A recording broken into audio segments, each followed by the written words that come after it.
ರಚಿಸು ಯಜ್ಞಾರಂಭವನು ನೃಪ ನಿಚಯವನು ದಾಯಾದ್ಯರನು ಬರಿ ಸುಚಿತ ವಚನದಲೆಮ್ಮ ಕರೆಸಿದರಾಕ್ಷಣಕ್ಕೆ ಬಹೆವೋ.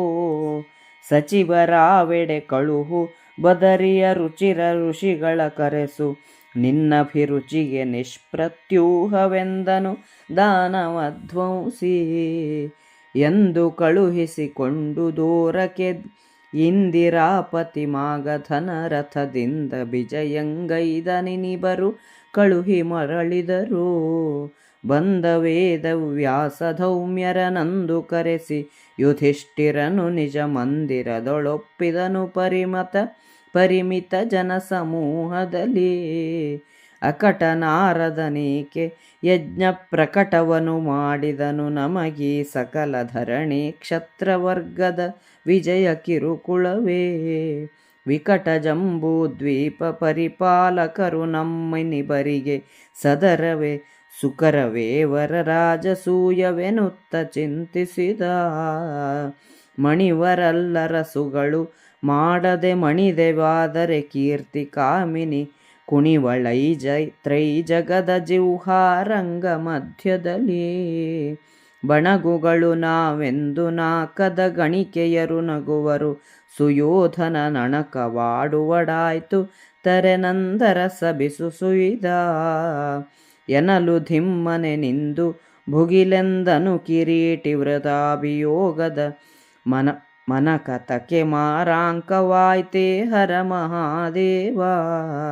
ನಿನಗ ಕೀರ್ತಿವಧೂಟಿ ಕುಣಿವಳೆ ಜನದ ಜಿಹ್ವಾರಂಗದಲ್ಲಿ ಹಾಯನುತ ತಲೆದೂಗಿದನು ಘನ ಶೌರ್ಯಾನುಭಾವದಲ್ಲಿ. ಮಣಿಯರೇ ಮನ್ನೆಯರು ನಾಕದ ಗಣಿಕೆಯರು ನಗುವರೆ ಸುಯೋಧನ ನಣಕವಾಡುವನೇ ಶಿವ ತಪ್ಪೇನು. ಕಣೆಗಳಿವು ನಾಳಿನಲ್ಲಿ ಕಬ್ಬಿನ ಕಣೆಗಳೋ ಗಾಂಡೀವವಿದು ನಿರ್ಗುಣಮು ತಾನರ್ಜುನ ಮಹೀರುಹವೆಂದನ ಪಾರ್ಥ.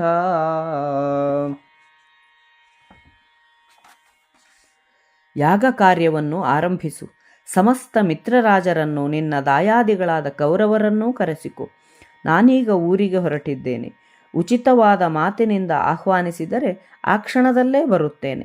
ಮಂತ್ರಿಗಳನ್ನು ಕಳುಹಿಸು, ಬಾದರಾಯಣರನ್ನು ಕರೆಸು. ನಿನ್ನ ಇಚ್ಛೆಗೆ ಈಗ ಯಾವ ವಿರೋಧವೂ ಇಲ್ಲ ಎಂದು ಕೃಷ್ಣನು ಹೇಳಿದನು. ಹೀಗೆ ಹೇಳಿ ಶ್ರೀಕೃಷ್ಣನು ದ್ವಾರಕೆಗೆ ಪ್ರಯಾಣ ಮಾಡಿದನು. ಸ್ವಲ್ಪ ದೂರ ಅವನೊಡನೆ ಹೋಗಿ ಪಾಂಡವರು ಹಿಂದಿರುಗಿದರು. ವೇದವ್ಯಾಸರು ಬದರಿಯಿಂದ ಬಂದರು. ಧರ್ಮರಾಜನು ಒಂದು ದಿನ ವೇದವ್ಯಾಸ ಧೌಮ್ಯರು ಸಹೋದರರೊಡನೆ ಅರಮನೆಯಲ್ಲಿ ಕುಳಿತನು. ಆಗ ಅವನು, ಅಯ್ಯೋ, ನಾರದನೇಕೆ ಈ ಯಜ್ಞವನ್ನು ಮಾಡಲು ನಮಗೆ ಹೇಳಿದನು? ಸಮಸ್ತ ಕ್ಷತ್ರಿಯರನ್ನು ಗೆಲ್ಲುವುದು ನಮಗೆ ಅಷ್ಟು ಚಿಕ್ಕ ಕೆಲಸವೇ? ಜಂಬೂದ್ವೀಪವನ್ನಾಳುವ ರಾಜರೆಲ್ಲರೂ ನಮ್ಮಲ್ಲಿ ಸಲಿಗೆಯುಳ್ಳವರೇ? ರಾಜಸೂಯವನ್ನು ಮಾಡುವುದು ಅಷ್ಟು ಸುಲಭವೇ ಎಂದು ಚಿಂತಿಸಿದನು. ರಾಜರುಗಳು ನಮಗೆ ತಲೆ ತಗ್ಗಿಸುವುದಿಲ್ಲ. ಯಾಗವನ್ನು ಮಾಡದೆ ಕೈಬಿಟ್ಟರೆ ನಮ್ಮ ಉದ್ಯಮತ್ಯಾಗದ ಕೀರ್ತಿ ವನಿತೆಯು 3 ಲೋಕಗಳ ನಾಲಿಗೆಯ ನಡುವೆ ಕುಣಿಯುತ್ತಾಳೆ. ನಾವು ಕೈಲಾಗದವರೆಂದು ಸ್ವರ್ಗದ ಗಣಿಕೆಯರು ನಗುತ್ತಾರೆ. ದುರ್ಯೋಧನನು ಅಣಕಿಸುವಂತೆ ನಮ್ಮ ಪಾಡಾಯಿತೆ ಎಂದು ಯುಧಿಷ್ಠಿರನು ನಿಟ್ಟುಸಿರು ಬಿಟ್ಟನು. ಆಗ ಅರ್ಜುನನು ಭುಗಿಲೆಂದು ನಿಂತನು. ಅಣ್ಣ, ವ್ರತಾಪವಾದದ ಭಯ ನಿನ್ನ ಮನಸ್ಸಿನಲ್ಲಿ ನೆಟ್ಟಿದೆ. ಶಿವ, ಜನರ ನಾಲಿಗೆಯ ಮೇಲೆ ನಿನ್ನ ಅಪಕೀರ್ತಿ ನಾರಿ ಕುಣಿಯುವಳೆ, ಆಹಾ ಎಂದು ಹೇಳಿದನು. ಸಾಮಂತರು ತಲೆಬಾಗುವುದಿಲ್ಲವೇ? ಅಪ್ಸರೆಯರು ನಗುವರೆ? ದುರ್ಯೋಧನನು ಅಣಕದ ಮಾತಾಡುವನೆ? ನಾಳೆ ನನ್ನ ಈ ಬಾಣಗಳು ಕಬ್ಬಿನ ಕಣೆಗಳೋ, ಗಾಂಡೀವ ಸತ್ವಹೀನವೋ, ಅರ್ಜುನ ವೃಕ್ಷವು ಗುಣಹೀನವೋ ಎಂದು ಅರ್ಜುನನು ಕೇಳಿದನು. ಅರ್ಜುನ ಮಹೀರುಹ ಅಂದರೆ ಮತ್ತಿ ಮರ ಎಂದರ್ಥದಲ್ಲಿ ಇಲ್ಲಿ ಉಲ್ಲೇಖಿಸಿದ್ದಾರೆ.